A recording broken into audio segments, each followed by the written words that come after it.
మన ప్రభువును రక్షకుడునైన యేసుక్రీస్తు శ్రేష్టమైనటువంటి నామములో మీ అందరికీ నా హృదయపూర్వకమైన శుభాలు, వందనాలు తెలియజేయుచున్నాను. ఈరోజు దేవుని యొక్క వాక్యము సామెతల గ్రంథము 1వ అధ్యాయము 33వ వచనాన్ని చదువుకుందాం. నా ఉపదేశమును అంగీకరించువాడు సురక్షితముగా నివసించును, వాడు కీడు వచ్చునన్న భయము లేక నెమ్మదిగా నుండును. మరొకసారి చదువుకుందాం. సామెతలు 1వ అధ్యాయం 33వ వచనం. నా ఉపదేశము అంగీకరించువాడు సురక్షితముగా నివసించును, వాడు కీడు వచ్చునన్న భయము లేక నెమ్మదిగా నుండును. దేవుని పరిశుద్ధ నామమునకు మహిమ కలుగునుగాక. క్రీస్తునందు నా ప్రియమైన దేవుని బిడ్డలారా, చదవబడిన దేవుని మాటలను మనం ధ్యానం చేసుకుందాం. చదవబడినటువంటి దేవుని యొక్క వాక్యంలో మనం గమనిస్తే, ఇక్కడ వాక్యంలో చెప్పబడిన మాటలో తెలుసా, నా ఉపదేశమును అంగీకరించువాడు సురక్షితముగా నివసించును అని దేవుడు తన వాక్యము ద్వారా మాట్లాడుతూ ఉన్నాడు. ప్రియులారా, ఉపదేశము వినుట మాత్రమే కాదు గాని అంగీకరించాలి. ఉపదేశము అనేటువంటిది మనలను క్రమములో నిలబెడుతుంది. దైవ సంబంధమైనటువంటి భక్తిలో మనల్ని నిలబెడతా ఉంది, మనలను సరిచేస్తూ ఉంది. మనం ఒక ఆయన రూపులోనికి మార్చబడడానికి, ఆయన పోలికలోనికి మార్చబడడానికి ఉపదేశము మనకు ఎంతో అవసరము.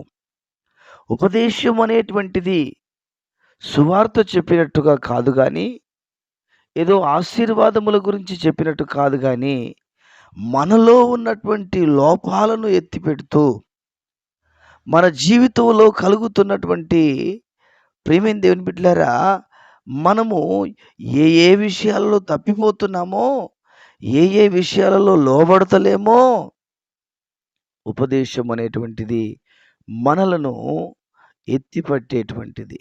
చూడండి ప్రియులారా, గమనించండి. కొత్త పాత్రలు ఉంటాయి, పాత పాత్రలు ఉంటాయి, వాడుకుంటున్నటువంటి పాత్రలు కూడా ఉంటాయి. కొత్త పాత్రలు అనేటువంటివి ఒక సువార్త లాంటిది. అదేవిధంగా మనం ఒక పాత్రలో వంట చేసుకున్నామంటే ఆ పాత్రను శుభ్రపరచాలి. దేంతో శుభ్రపరుస్తామో? సబ్బుతో శుభ్రపరుస్తూ ఉంటాం. ఒకవేళ ఆ పాత్రలోని ఆ మురికి అనేది పోకుండా ఉంటే దాంట్లో ఇసుక వేస్తారు, మట్టి వేస్తారు. అంత మాత్రమే కాకుండా పీచు పెడతారు, బూడిద వేస్తారు. ఈ విధంగా చాలా ఉన్నాయి. అంటే ఎందుకొరకయ్యా అంటే, దానిలో ఉన్నటువంటి ఆ మలినము తొలగిపోవాలి, అది మరలా తెల్లగా మార్చబడాలి, మరలా అది దాంట్లో వండుకునేటువంటి మార్పులోనికి రావాలి అని చెప్పేసి దాన్ని తోముతూ ఉంటారు. అదేవిధంగా ఉపదేశము కూడా అలాంటిదే. ఉపదేశము మనలను తెల్లగా మారుస్తూ ఉంది, మనలను దేవుని పాత్రలుగా వాడబడడానికి మనలను సరిచేస్తూ ఉంది. నా ప్రియ దేవుని బిడ్డలారా, అయితే వాక్యం ఏముంటుంది అంటే, ఉపదేశమును అంగీకరించువాడు సురక్షితముగా నివసిస్తాడు, కీడు వస్తాదన్న భయం ఆ వ్యక్తికి ఉండదు, నిశ్చింతగా ఉంటాడు. ఏమండి, ఏ భయం లేకుండా జీవిస్తాడు. కారణం ఏమిటంటే, తాను ఉపదేశము తెలిసినవాడు గనుక. మనం అంటూ ఉంటాం మన సామెతల్లో, సాధారణమైనటువంటి సామెతలు అంటూ ఉంటాం. నిండు కుండ తొనకదు అంటాం. రెండవదిగా, నిండ మునిగిన వ్యక్తికి చలి పెట్టదు అంటాం. అంటే ఏమిటయ్యా అంటే, ఉపదేశం అనేటువంటిది మనలను తొనకకుండా చేస్తూ ఉంది. ఉపదేశం అనేటువంటిది అది దేవుని సన్నిధిలో ఒక సంపూర్ణమైనటువంటి స్థాయిలోనికి నడిపించేదిగా ఉంటుంది.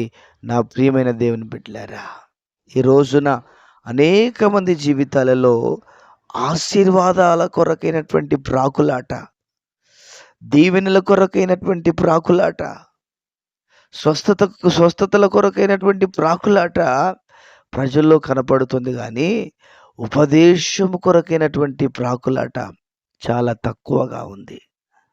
కనుక దేవుని వాక్యమును వింటున్నటువంటి నా ప్రియమైన దేవుని బిడ్డలారా, ఉపదేశమును అంగీకరించే వారిగా మనం ఉంటాము.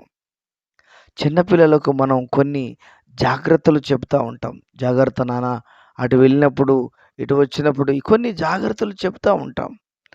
ఉపదేశములో కూడా అలాంటి విషయాలు ఉంటాయి. ఉపదేశములో కూడా అలాంటి విషయాలు ఉంటాయి. కనుక ఉపదేశానికి మన జీవితాలను మనం అలవాటు చేసుకొని, మన జీవితాలకు మనం ఆ ఉపదేశాన్ని అన్వయింప చేసుకోవాలి. ఉపదేశములో ఉన్నటువంటి సారాన్ని మనం అనుభవించాలి ప్రియ దేవుని బిడ్డలారా. కనుక నిజంగా అతడు కీడు వచ్చునన్న భయం లేక ఉంటాడట. ఎంత అద్భుతమైనటువంటి విషయము! ఏమండి, ఈరోజు కీడును గురించినటువంటి భయము, కీడును గురించినటువంటి ఎన్నో భయాలు కలిగి ప్రజలు ఉంటా ఉన్నారు. అయితే దేవుడు అంటాడు, నా యొక్క ఉపదేశమును అంగీకరిస్తే నీవు సురక్షితముగా ఉంటావు, కీడు వస్తాదన్న భయం నీకుండదు అనేటువంటి విషయాన్ని మనకు చెప్పకనే ప్రభు చెబుతున్నాడు. కనుక ఆ ప్రకారముగా మనం జీవించి నడుచుకున్నట్లుగా ప్రార్థన చేసుకుందాం. ప్రియుడైన తండ్రి, పరిశుద్ధుడా, ప్రేమ కలిగిన దేవుడా, నీకు వందనాలు. విన్న వాక్యమును మా వినికిడిలో దీవించండి, ఆశీర్వదించండి. ప్రభువా, వింటున్న ప్రతి బిడ్డను మీరు దీవించండి. వారి అవసరతలు తీర్చండి, వారి అక్కర్లు తీర్చండి. వారికి ఉన్న ఇరుకులు, వారికి ఉన్న ఇబ్బందులు, వారికి ఉన్నటువంటి వ్యతిరేకమైనటువంటి పరిస్థితులన్నిటిలో నుంచి విడుదల కలుగ చేయవలసిందిగా మీ సన్నిధానంలో ప్రార్థన చేస్తూ ఉన్నాను.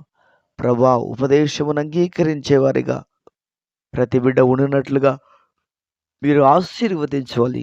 మీకు వందనాలు, స్తోత్రాలు చెల్లిస్తున్నా.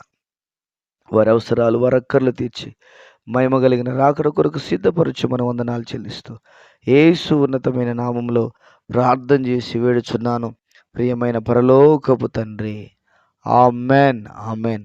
దేవుడు మనందరినీ దీవించి ఆశీర్వదించి మహిమ కలిగిన రాకడ కొరకు, రాజ్యం కొరకు సిద్ధపరచునుగాక.